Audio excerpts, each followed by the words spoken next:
হয়েছে কেন? এই দেখ কি হয়েছে দেখ। মেজ বৌদি, তোমার ভাই সে জাপান থেকে কাপের সেটটা এনে দিয়েছিল, তার একটা না?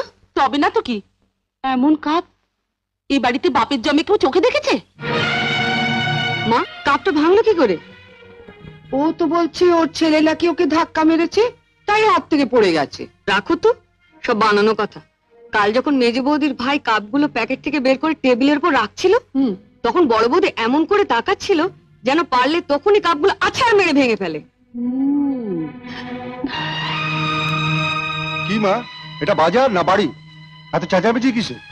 একটু ভালো করে ঘুমোতেও পারবো না? দেখো না বড়দি আমার কাপটার কি দশা করেছে, একবার দেখো। ছড়াপের সেট একটা গেল, এখন কি আর বাকিগুলো লোকের সামনে বের করা যাবে? ফেলেই দিতে হবে। বড় বৌদি তো এটাই চেয়েছিল, বাকি কাপগুলো ফেলে না রেখে ওকে দিয়ে দাও, ও আলমারিতে